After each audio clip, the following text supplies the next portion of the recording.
Hey there! For those of you that are new here, my name is Linnea and I'm the artist behind Dark Moon.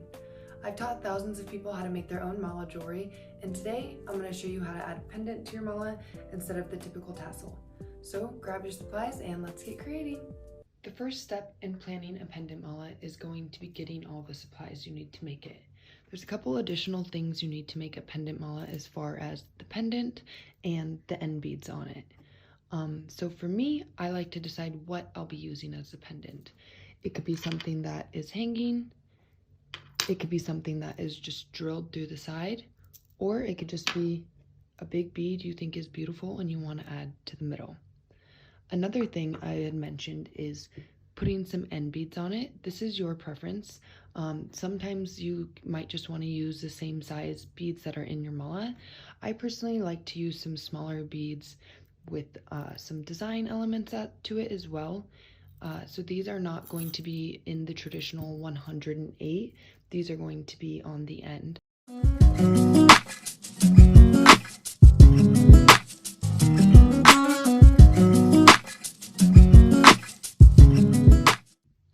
Alright, so I have my creation and I am just about ready to get going. Please pay careful attention here though, because when I make my pendant malas, I am adding it in the middle of my design. So with that being said, I am adding it between the 54th and the 55th bead. So we will start our creation at the first bead. We are going to come all the way around at 54. We will pause, we'll put on our pendant, and then we'll string the rest. So I'm going to get started and I am going to meet you back at the 54th bead to add the pendant. But with that being said, if you need a tutorial on how to tie the knots, you can visit my how to make a mala video and skip over to the knot tying portion. All right, I'll see you at 54. Okay, so I am up to my 54th bead. You'll want to put a knot after that 54th bead, even if you're using a jump ring pendant. Whatever kind of pendant you're using, you're still going to want to make sure you knot before and after your beads. So knot that. I'm going to after my 54th bead, right in the center, I'm going to go ahead and put on my pendant. If you have any variations in your stone or anything like that, decide which way you want it to go. I like the way it looks like this, so I'm going to go ahead and pull that on. Set my beading wire off. I'm going to pull this all the way up to here, and I'm going to make sure that is sitting all the way flush with that knot. Once I've got this on, I'm going to go ahead and put a knot after the pendant.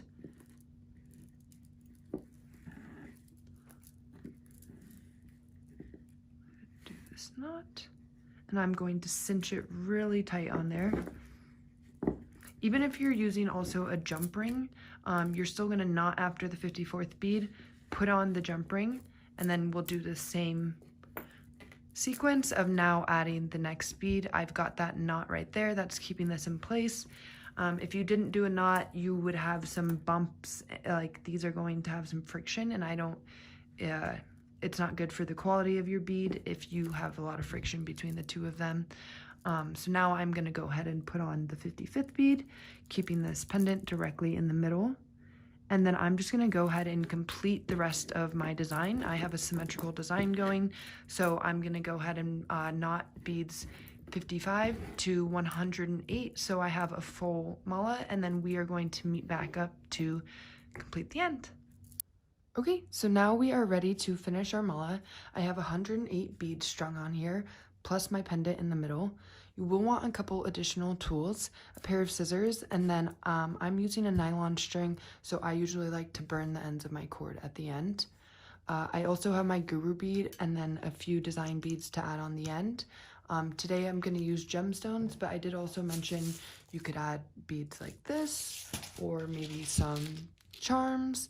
I've done it many ways, it's really up to you. I just like the way the gemstones all flow together. So what I'm going to do now is I am going to take my two ends and I am going to tie a double knot or a square knot. It's also similar to tying your shoes. You can also see I'm leaving it down so gravity does not tighten it for me. So I have these two as a placeholder just pulled together, and then I'm going to tie my knot directly on top of that knot. So if you see there, that's nice and tight. They're sitting right on top of each other. And now, and it might take you a couple tries. I've had a lot of experience, so don't get discouraged. Now I'm gonna add my guru bead. So with my guru bead, since I'm using a double strand, I want to make sure to go on the end of these first, because sometimes if I do it the opposite way, they're not gonna fit. So I'm gonna intersect these horizontally with my beading wire. And then I'm gonna go ahead and pull them all the way through. You'll see what that means in just a moment here. Pull this out, have my 2 strings out.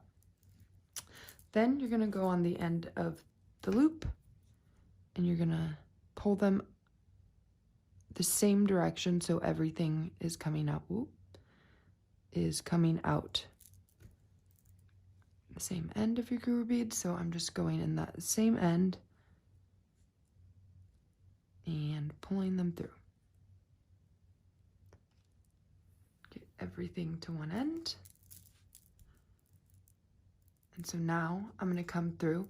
And so this knot is going to be a little bit different. This is a knot I like to use on the end if I'm doing a pendant mala, just to cinch it in place. So you're going to do one knot, one loop with this way, and then before you tighten it, you're going to come back with this side and you're going to do another loop through there. So I have 2 loops in there before I tighten it, and then I'm really going to cinch that down, make sure there's nothing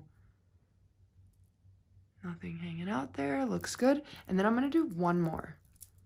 So I have one going that way, and then I'm pulling the other string back through the loop before I tighten it off.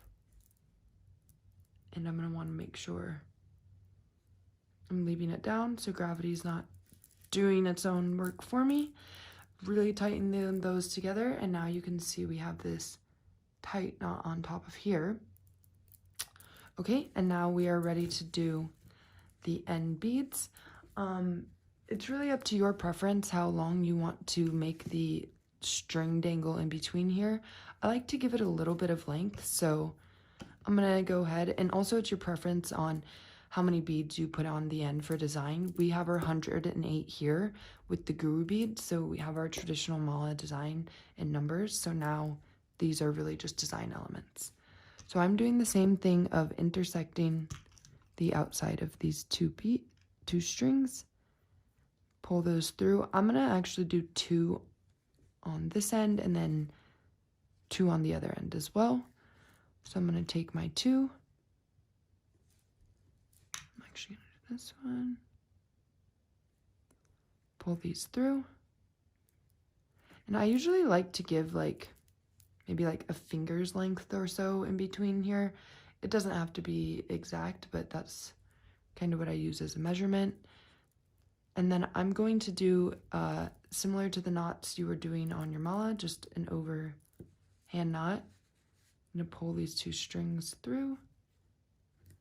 And then here's where to keep it on tight. So I have that overhand knot, and now I'm just going to do these 2 ends. Always do 2 ends over that. I like to do just a couple variations on the knot just to make sure they're strong. And then with this, I'm going to cut it almost all the way up to the knot. I'm going to leave a little bit of room so I have something to burn off. You can see it's got these 2 little. And then make sure you're careful, or you have somebody supervising you or helping you with this if you need that. Like I said, I'm using a nylon cord, so these are going to melt together when I burn them. Perfect. And that just really secures everything in. You don't want to burn it too much, or else you're just going to melt that cord right off. So I think less is more, and you can always go back. So now I'm going to do the same thing on this end. I'm going to go ahead. I don't know what I said earlier, but I'm going to do 2 on this end as well. Sometimes I'll do a silver bead and then a gemstone bead and then another silver bead. But today I'm liking the all gemstones. I think it goes really well with this pendant. So I've got about a finger's length in between there. Fingertips length, I guess. And then I'm going to go ahead and do that overhand knot. Like I said, these don't have to be perfect on length. It's kind of fun if they have a little variation in them. Pull this up and kind of want that a little bit higher, so I'm just gonna open that, cinch it down, make sure those cords are even before I cinch it. Now I typically will cut some of this length off so I have these two cords open but still have something to work with. And now I'm going to do 2 knots over this. 1, 2. Beautiful, our last knot's on the mala. Okay, and now I'm going to go ahead and give it that little trim. I'm not, as you see, I'm not getting all the way up on it. That way it has a little room to melt together. And then I'm gonna,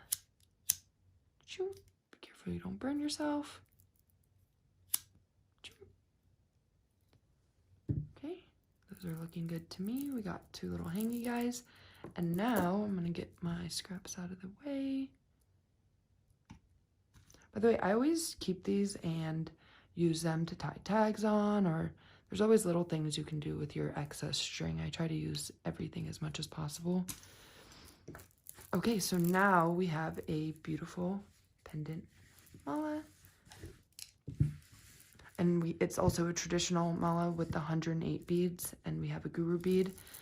We just have a beautiful pendant right in the middle.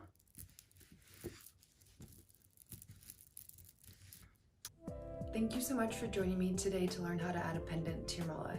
I would love to see your end result or the process, so please tag me on Instagram at darkmoon_. That's DARCMOON_, and I hope to see you soon. See ya!